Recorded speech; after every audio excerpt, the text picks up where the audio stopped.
sayon buhato ng ato ang adofalo wings. So onya na nito kanon kay naapatay second recipe ug mao kani ang ginugon siya pag-plate para mas lami siya tan-awon.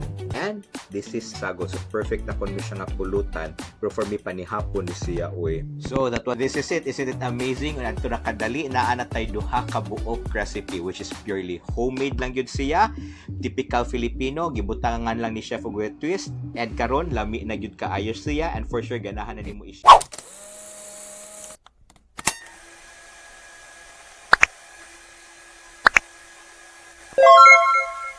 Hi guys! Welcome to a very special episode of our home cooking series. Why very special? Because this episode usa ka banggiitan nga chef ang mo share sa iyahang recipe. And this recipe wala pay laing nakatilaw ani.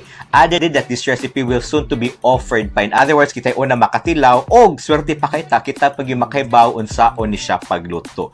So unsa man ni siya nga mga putahe? Ang unang putahe mao kani ang adofalo wings. So in other words, adobo nga wings. So mo ni siyang adobo nga buffalo wings, og dili lang usa kundi duha ka buok recipe. So muning special jud kay ning episode.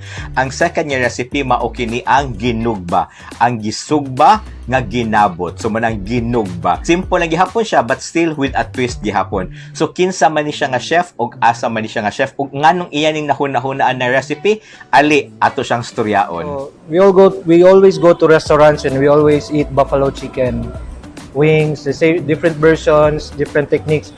So I decided to make a local version using mixing the adobo and the buffalo. That's why it's called adofalo.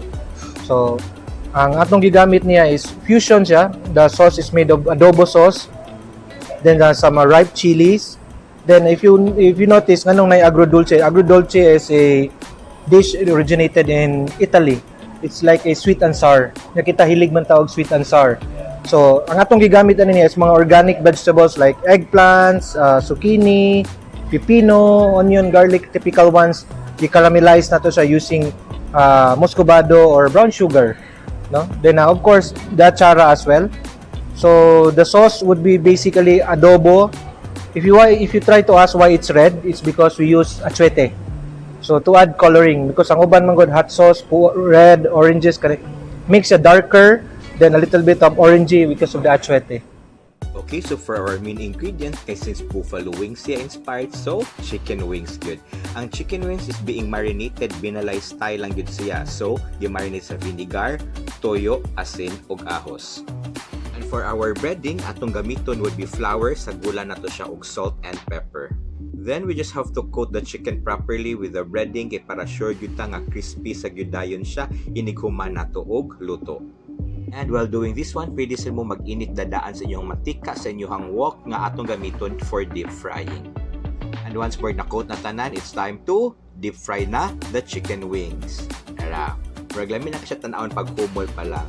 So do not overcrowd para make it sure nga maluto ang tanan natong chicken wings.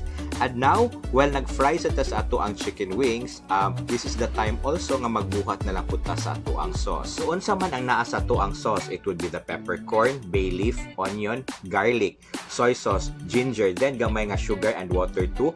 Then i-simmer na siya with the chilies. After ana i-blender dadayon na siya, then butangan dayog at chati oil for color. Then that's the time nga mo ni siya pabukal na to balik to prepare nga timing na sad nga maluto ang ato ang chicken.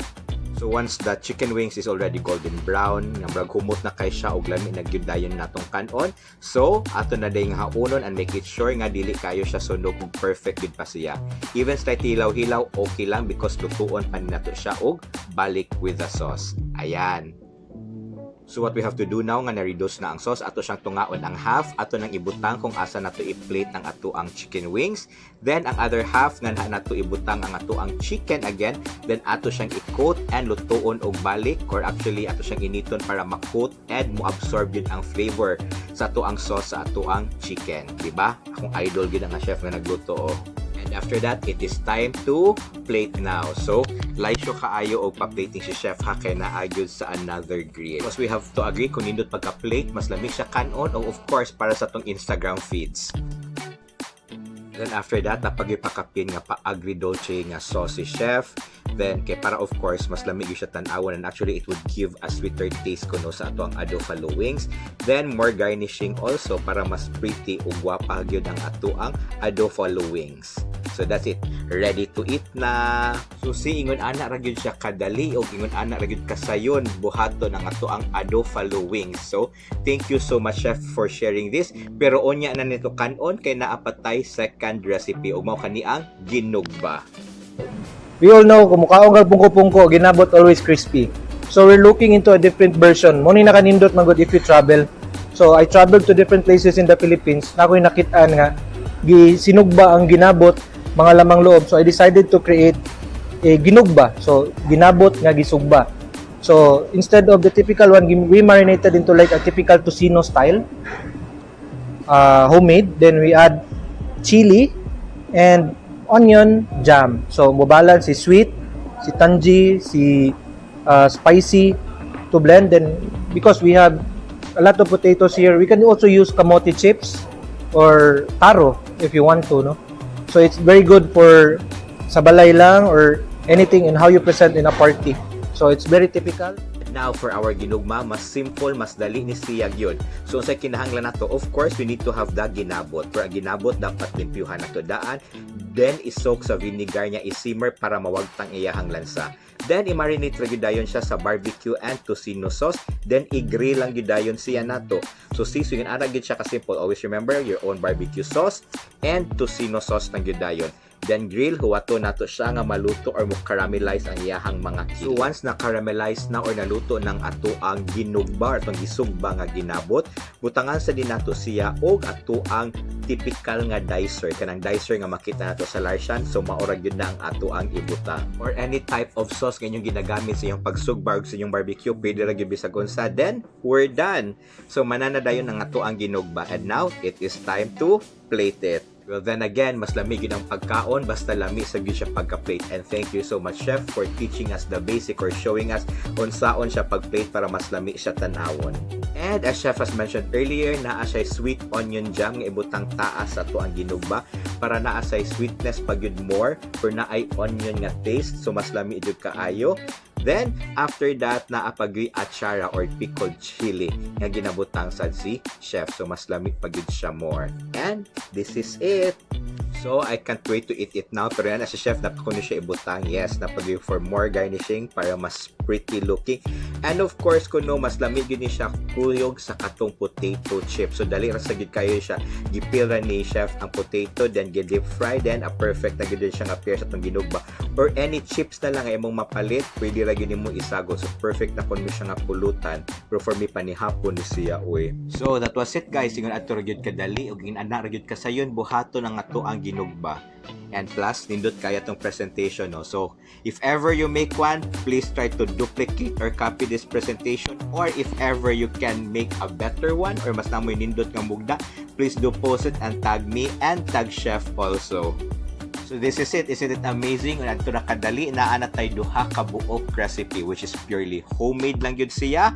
Typical Filipino, gibutangan lang ni Chef og twist. And karon lami na gyud kaayo siya, and for sure ganahan na nimo i-share sa imuhang mga friends and relatives. So well, for that ato na gyud dayong suwayan. The adofalo wings is really spicy actually. Bar nahangan ni Chef pero lami jud kaayo siya.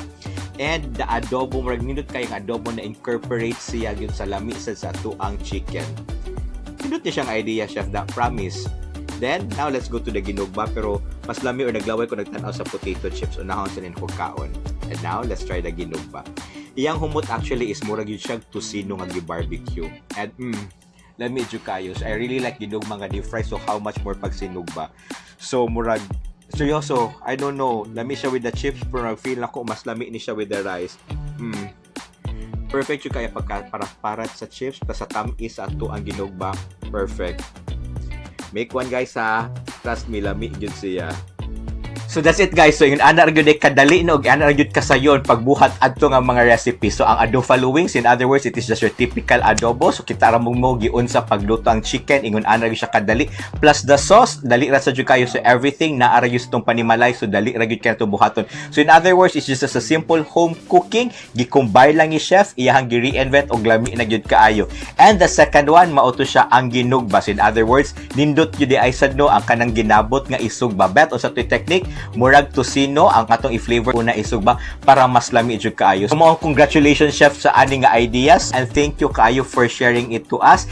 And mo na siya, make one at home now. Pero if ever kung lazy manggali mo magbuhat yung mga panimalay, you can always visit Can-Anan in Parkland because for sure it will be available na tingali soon or it will be available karon na ba. Because I also encourage everyone to please go out, eat in the restaurants nearby you. Added that they are only catering 30% of their capacity to make it sure nga safe sad mo and na makapractice tagtarong og social distancing. Pero man siya kung importante lang sa gyud, and if ever you are outside, that's the time you go out. Dili lang gyud basta-basta mo gawas. Because in this way also, this can help the economy of our restaurants. But then again, I would always still suggest for us to stay home and do our home cooking. So man na siya for your home cooking needs, ako lang gyapon gina-advise for us to do online deliveries. Kaysa sa pag-adto pa sa grocery, paglinya pa nimo ngadto, padung sa sulod ug paglinya na sad padung na sad og bayad, ang imong taxi paghuwat ug pabalik. So usahay ang delivery fees ato mga online deliveries mas barato pa kaysa sa paggawas nato. And with this, I would usually recommend clickandshop.ph. Why? Because they guarantee a next day delivery. So in other words, kung karon mo order, for sure ugma mahaton niyo yung panimalay, or even sometimes gali mo order mo sayo sa buntag, sometimes ikahapon ilahan na dayong mahatod. And number 2 also, they practice a contactless delivery. So very safe yun kaayo tagtanan. So again, that would be www.clickandshop.ph. So if ever nakaluto mo sa inyong balay, please do tag us, please do tag me, please do tag Chef June also para makaibaw mi kung successful ba yung gipagluto. Pero kung lazyhan gali mo, adto na lang gid mo sa Can-Anan. But then again guys, don't forget to brush your teeth after eating and to follow me in all my social media accounts, and let us continue to stay safe, stay healthy, and just keep on smiling. Bye-bye!